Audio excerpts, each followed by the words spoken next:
आइए बच्चों, आज हम कक्षा 10वीं विज्ञान में क्षारक के रासायनिक गुण में पढ़ेंगे अमोनियम लवणों के साथ क्रिया। यानी कि जब कोई क्षारक बच्चों अमोनियम लवण के साथ अब क्रिया करता है तो कौन सा उत्पाद बनाते हैं, कौन कौन से उत्पाद का निर्माण करते हैं। देखिए बच्चों, पहले अमोनियम लवण आप समझ लीजिए कि अमोनियम लवण होता क्या है। देखिए बच्चों, अमोनियम लवण जो होता है अमोनियम आयन और किसी निगेटिव आयन के द्वारा बनता है, लेकिन निगेटिव आयन में हाइड्रोक्सिल आयन नहीं होगा, क्योंकि बच्चों अगर हाइड्रोक्सिल आयन हो जाएगा तो हमारा क्या हो जाएगा, क्षारक हो जाएगा।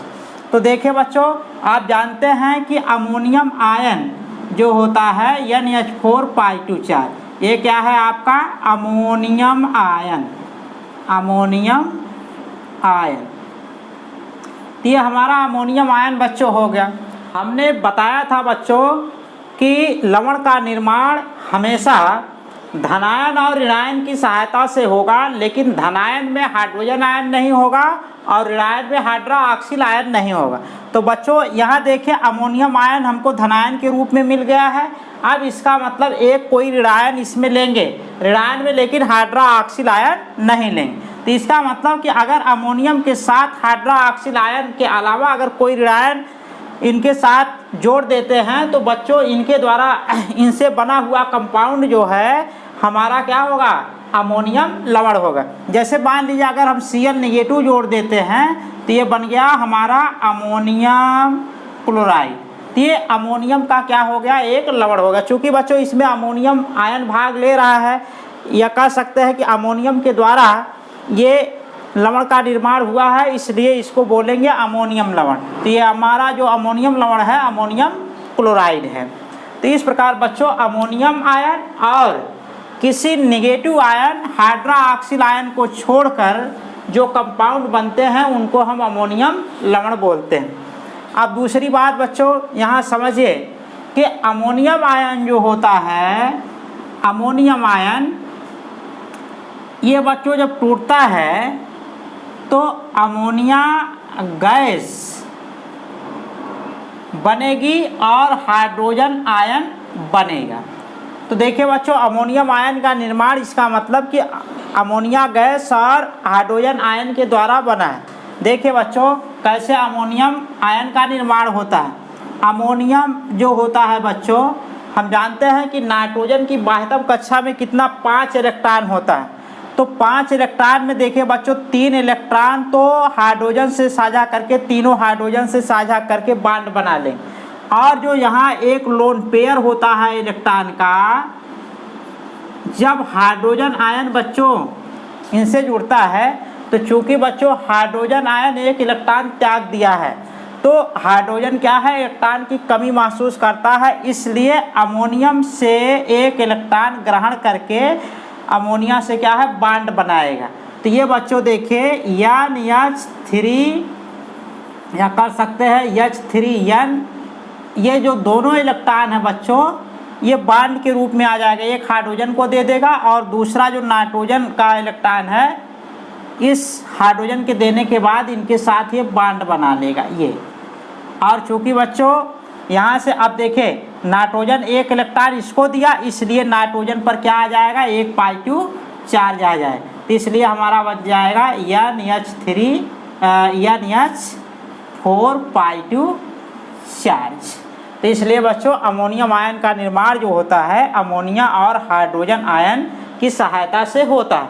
तो इस आगे देखिए बच्चों, अब ये कन्फर्म हो गया कि अगर अमोनियम लवण है तो अमोनिया गैस अवश्य उत्पन्न होगी।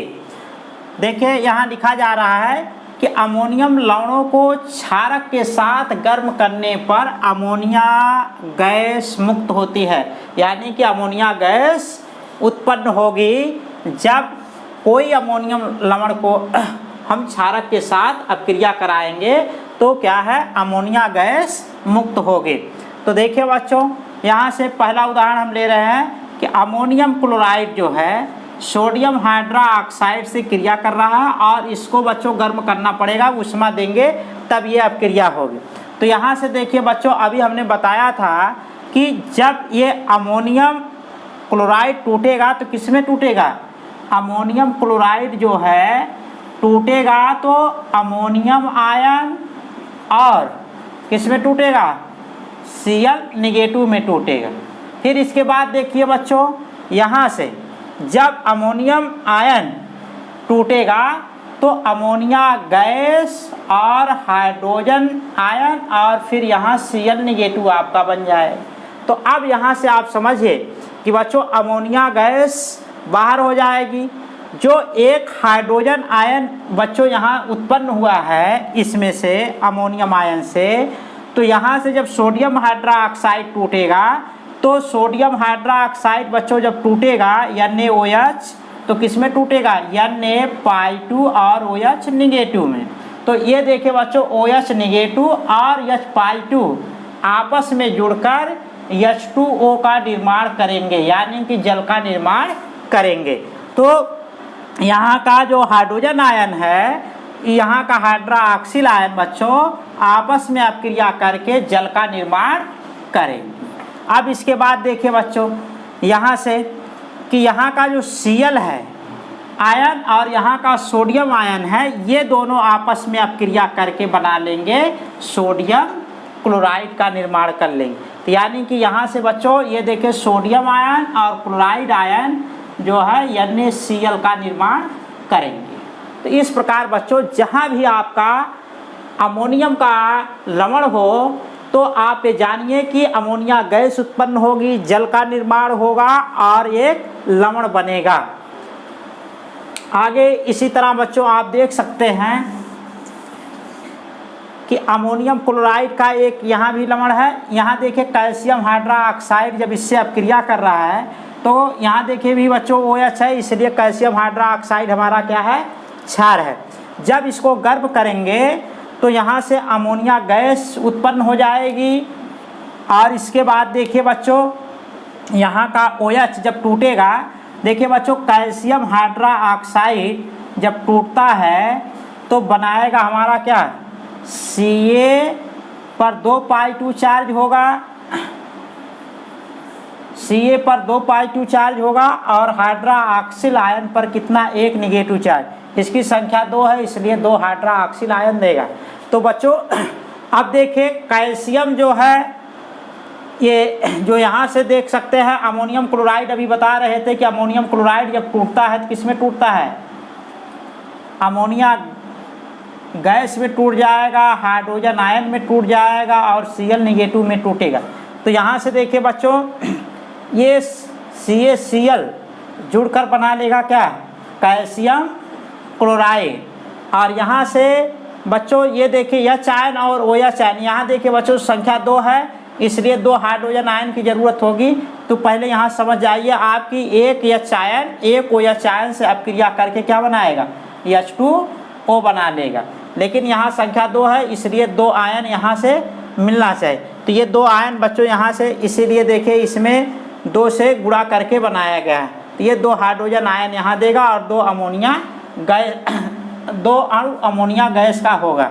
तो ये संख्या तो बच्चों जब हम दोनों तरफ संतुलित करेंगे तो पता चल जाएगा कितने अणुओं की ज़रूरत है इनके। तो लेकिन यहाँ से आप समझ सकते हैं कि हाइड्रोजन आयन और OH आयन की सहायता से H2O का निर्माण होगा और यहाँ से अमोनिया गैस उत्पन्न हो जाएगी।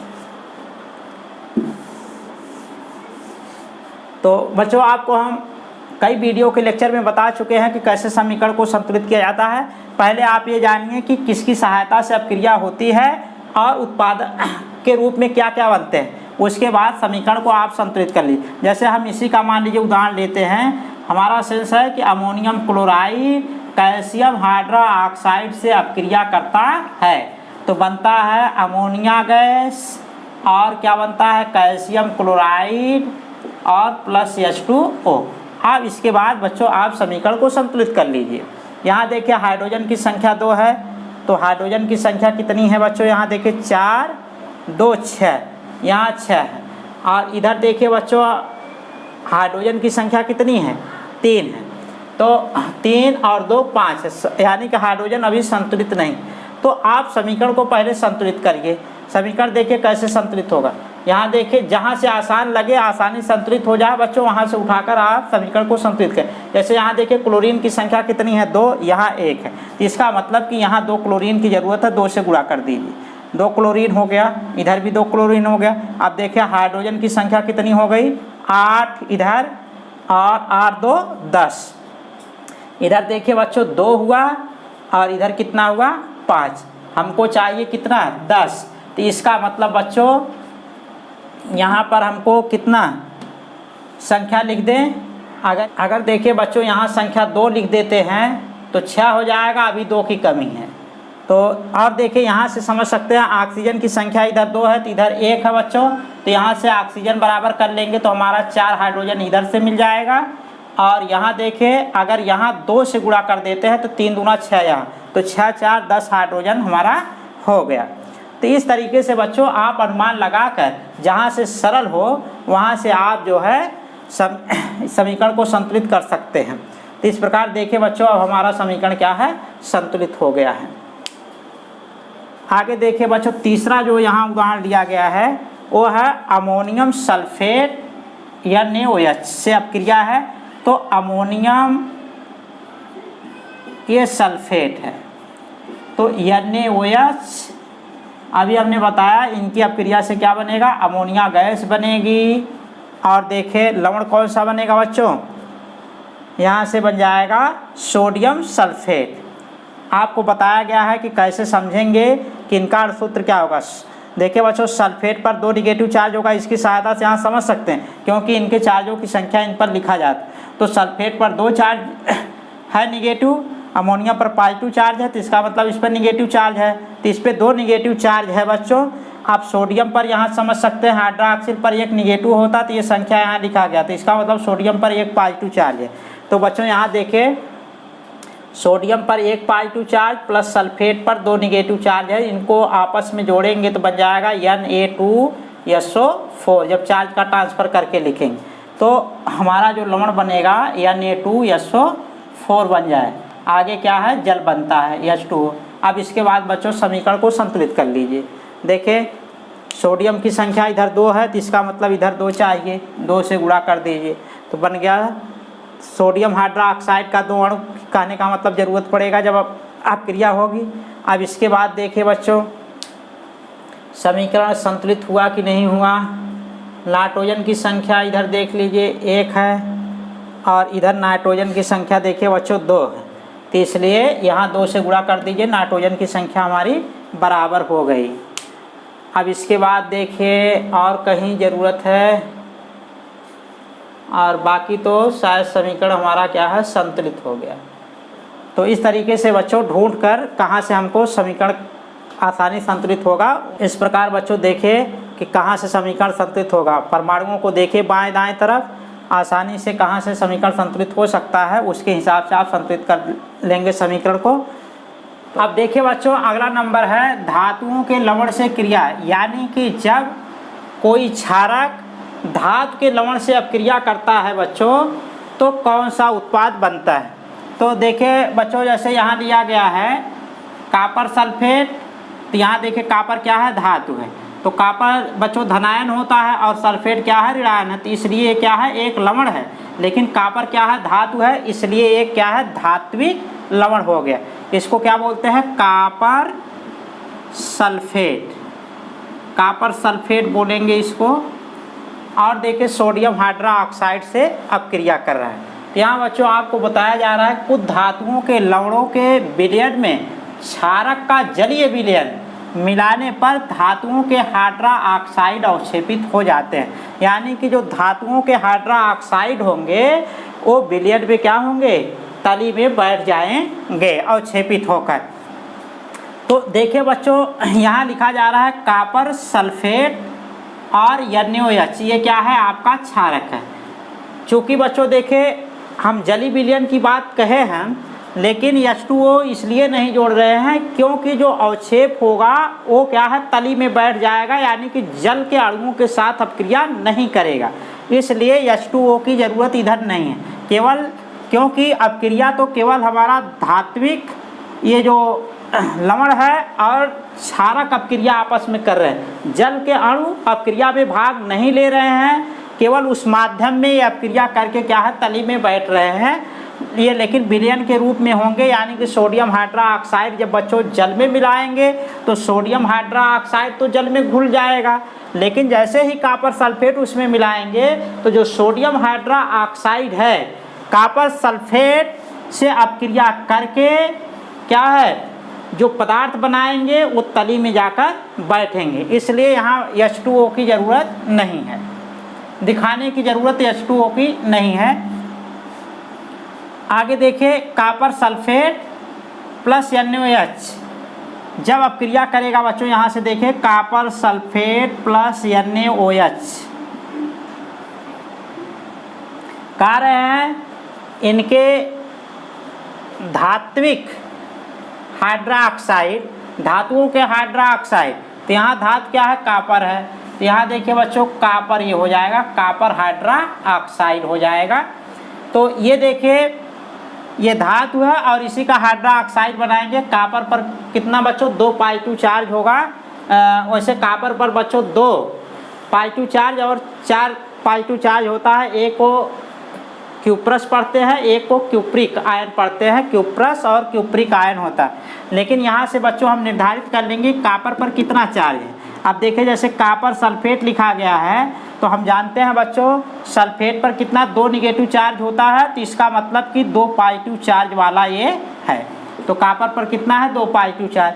अब देखिए जब कॉपर जो है कॉपर आयन जो है हाइड्रोक्साइड से अपक्रिया करेगा तो बना लेगा क्या Cu और इसके चार्जों की संख्या कहाँ जाएगा OH पर जाएगा। OH की संख्या कितनी हो जाएगी 2 और इसकी संख्या 1 है, इसलिए कॉपर की संख्या 1, तो क्या बन जाएगा कॉपर हाइड्रोक्साइड। तो बच्चों ये तली में अवक्षेप के रूप में बैठ जाएगा। और उसके बाद देखिए उसी में आपका बनेगा सोडियम आयन जो यहाँ है और यहाँ सल्फेट है, ये आपस में क्रिया करके क्या बना लेंगे सोडियम सल्फेट बना लेंगे। उसी तरह बच्चों एक उदाहरण लिया गया है फेरिक क्लोराइड का। अब देखिए बच्चों फेरिक क्लोराइड की बात जब आ रही है तो एक होता है फेरस क्लोराइड, उसका सूत्र होता है FeCl2। तो देखिए बच्चों जो यहाँ Fe आयरन है ये भी परिवर्तित संयोजकता प्रदर्शित करता है। Fe पर 2π2 चार्ज और Fe पर 3π2 चार्ज होते हैं। तो जिस पर कम चार्ज है इसको फेरस आयन पढ़ेंगे और जिस पर ज़्यादा है उसको फेरिक आयन पढ़ेंगे। ये फेरस आयन है और ये क्या है फेरिक आयन। लेकिन यहाँ से बच्चों हम पता कर सकते हैं इस पर कितना चार्ज है। तो देखिए FeCl3, तो चूंकि इसके चार्जों की संख्या इस पर लिखा गया है इसलिए Fe पर कितना हो गया 3π2 चार्ज और इसके चार्जों की संख्या इस पर लिखा गया है Fe की संख्या 1 है इसलिए इस पर 1 निगेटिव चार्ज हो गया। तो इसलिए यहाँ बच्चों ये हमारा क्या हो गया फेरिक क्लोराइड। आप कह रहे हैं कि धातुओं के हाइड्रोक्साइड अवक्षेपित होते हैं, तो धातु कौन है हमारा आयरन और इस पर कितना है 3π2 चार्ज। OH से इसको जोड़ देंगे तो क्या बन जाएगा FeOH का होल थ्राइस, FeOH का होल थ्राइस। अब देखिए बच्चों यहाँ से समझ सकते हैं इनकी संख्या इस पर जाएगा इसलिए यहाँ लिख दिए, इनकी संख्या इस पर आ जाएगा, इसकी संख्या 1 हो गई, तो हो गया फेरिक हाइड्रोक्साइड। तो यहाँ देखिए बच्चों ये संख्या 2 नहीं रहेगा, यहाँ संख्या कितनी हो जाएगी 3 हो जाए फेरिक हाइड्रोक्साइड। आगे देखिए बच्चों फिर पोटेशियम और Cl आपस में अपक्रिया करके बना लेंगे पोटेशियम क्लोराइड। पोटेशियम क्लोराइड का एक लवण बन जाएगा। तो इस प्रकार बच्चों हम कह सकते हैं कि जब भी धातुओं के लवणों से क्षार की अपक्रिया होगी तो धातुओं के हाइड्रोक्साइड बनते हैं और वो विलयन में क्या है अवक्षेपित होकर तली में बैठ जाते हैं। और उसके साथ साथ बच्चों क्या है जो धातुओं के साथ ऋणायन आयन होता है और हाइड्रोक्सिल आयन के साथ धनायन होता है, वो आपस में अपक्रिया करके क्या है लवण का निर्माण करेंगे। ठीक है बच्चों, अगले टॉपिक को हम अगले वीडियो के लेक्चर में चर्चा करेंगे।